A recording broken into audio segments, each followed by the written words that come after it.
Intelligent viewers, welcome to Animal World, our co-inhabitants. Today's show features the eminent Australian vegan animal rights advocate, environmentalist, internationally known author and humanitarian Dr. Peter Singer. Dr. Singer, a professor of bioethics at Princeton University, USA, is renowned for his 1975 classic, Animal Liberation, a New Ethics for Our Treatment of Animals, which asserts that animals must never suffer due to human action and that humans should avoid speciesism, or the view that other species are below our level. Many observers consider the book a milestone in the development of the animal rights movement. Over the years, Dr. Singer's work on behalf of animals has profoundly influenced animal welfare leaders such as Ingrid Newkirk, founder of the People for the Ethical Treatment of Animals, and has prompted many people to recognize the sanctity of all life. Dr. Singer now discusses how he became an animal advocate.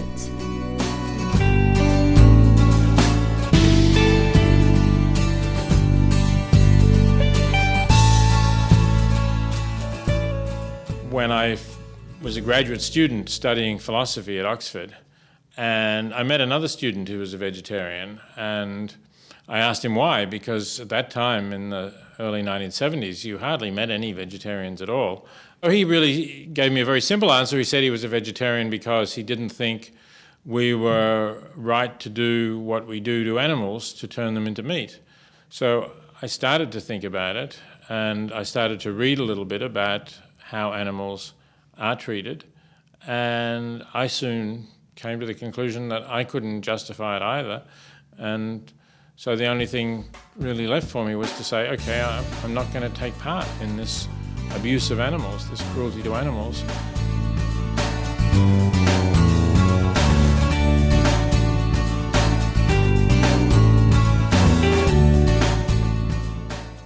Dr. Singer saw the suffering of animals on factory farms as indefensible, and thus his views on diet were transformed.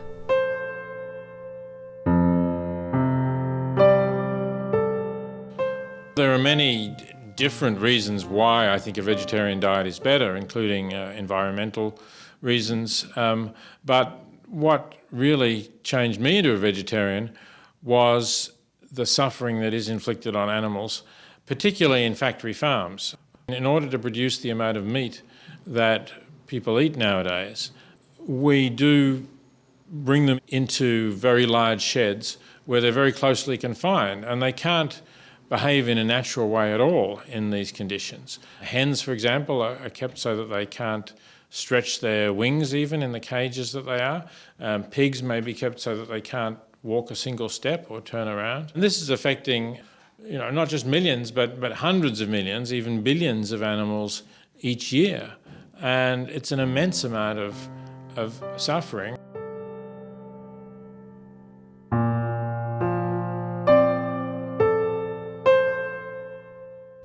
Dr. Singer encourages people to speak out for the compassionate treatment of animals and to promote change with their pocketbooks by buying animal-free products. The most important thing to do is to not support people who are treating animals in these ways, who are treating them just as if they were machines. And that's really all they are in modern intensive farming. We have to stop supporting this. We have to stop giving them the money that we have been giving them in order to buy those products.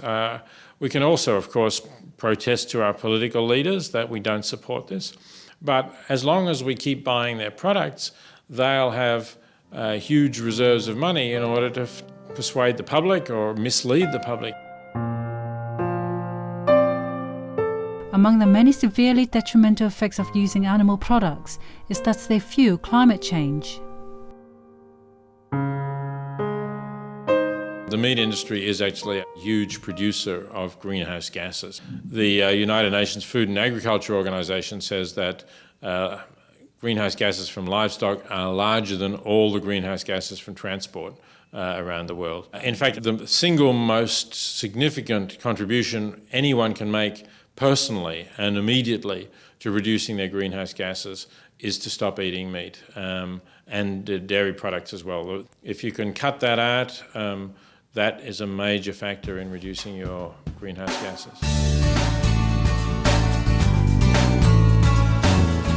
On August 4th, 2009, Dr. Singer spoke at City Talks 2009, Ethical Living and Choices, a conference on sustainability held in Sydney, Australia. He discussed the environmentally destructive practice of livestock raising and how it drives global warming.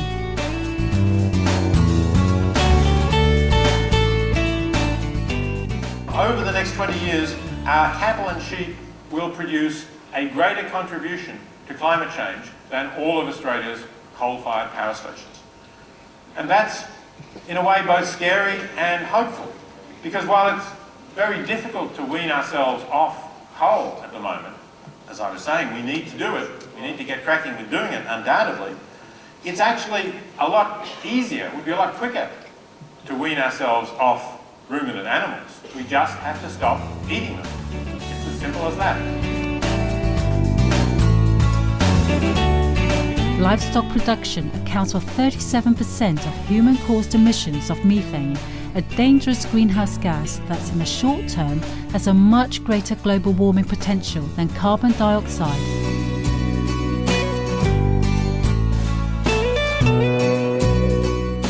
We are very close to reaching that tipping point now.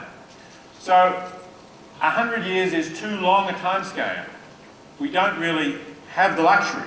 We have to focus on something like the next 20 years. And that's why methane is so much more potent than 25 times, because it's still there for most of that 20 years. So here's what the calculations come out. Yes, over a century, methane is only 25 times as potent as carbon dioxide. Over 20 years, it's 72 times as potent, almost 3 times as much.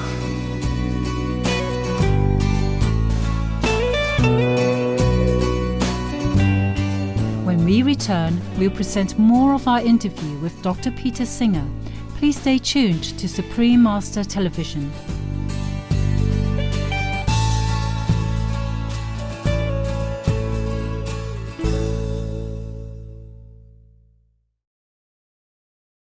We definitely don't have a lot of time, and that's why it's so urgent that we do stop eating meat in order to improve our chances of slowing the warming of the planet so it doesn't go completely out of control, which is a real danger. But will we get there?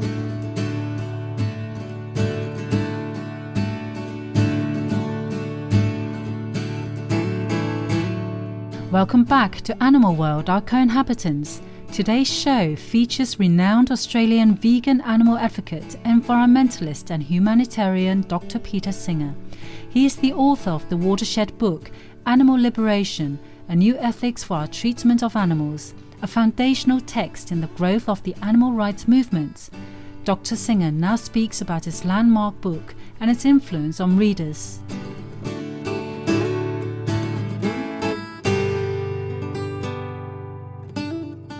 This is actually a new edition that just came out this year. It's now subtitled The Definitive Classic of the Animal Movement. When the book came out in 1975, there wasn't really an animal movement. You know, there were some societies like the SPCAs and so on, Societies Against Prevention for Cruelty to Animals, but it wasn't a lively movement. It was pretty moribund, really, though some people were doing some good work. And maybe the book contributed a little to this. A whole new animal movement sprung up in the 1970s, and new organizations like People for the Ethical Treatment of Animals, Peter began, and other organizations like the Humane Society of the United States got revitalized by new people.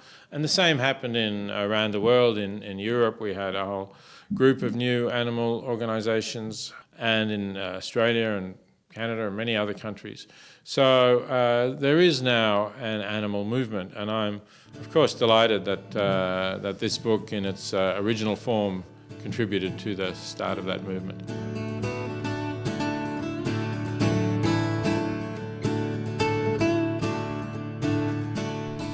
Speciesism, the concept of favouring humans over other species, is discussed extensively in Animal Liberation.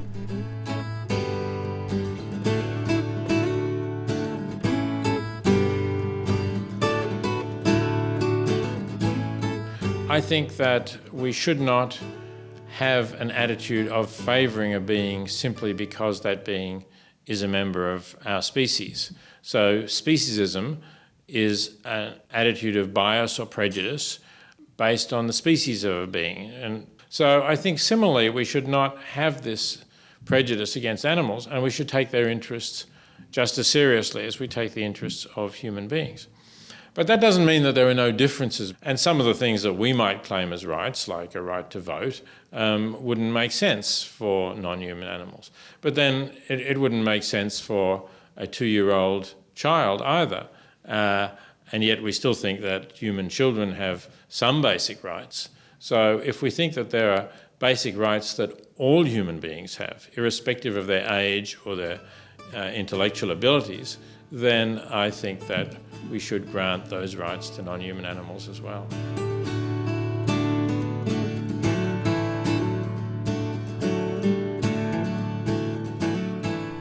Dr. Singer suggests that humans need to immediately begin considering the source of their food and whether cruelty to animals was involved in its production.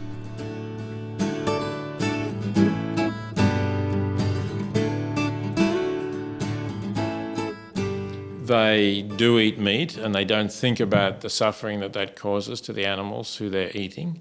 And so we need to be more aware of what we're doing, and we need to stop causing that needless pain and suffering to animals.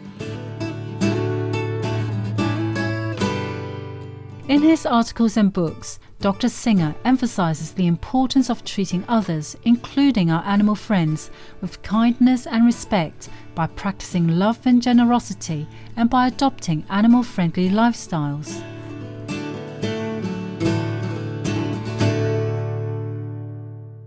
That's really a joy, I think, finding this, and knowing that you are not causing suffering to animals, that you're not supporting that terrible system of factory farming is a great thing.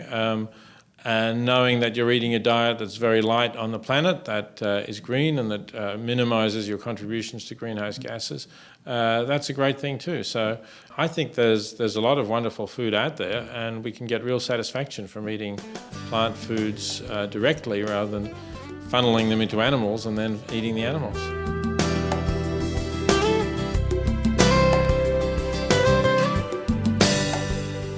To close, Dr. Singer summarises his approach to a safer, greener and more peaceful world.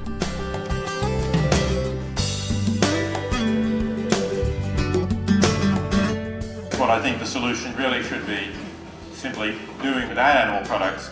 That is the climate-friendly thing to do. That is what everyone who considers themselves to be an environmentalist should be doing. Thank you very much.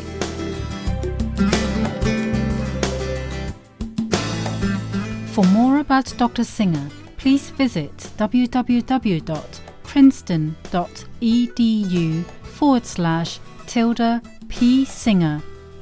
Animal Liberation and other books by Dr. Singer are available at Amazon.com.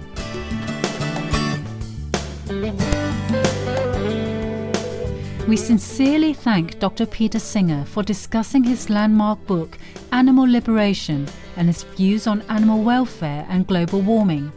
Noble viewers, we also thank you for your company on today's episode of Animal World, Our Co-Inhabitants. Up next is enlightening entertainment after noteworthy news.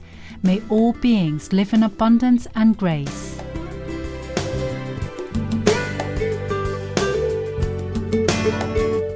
For more details, please visit www.suprememastertv.com/AW.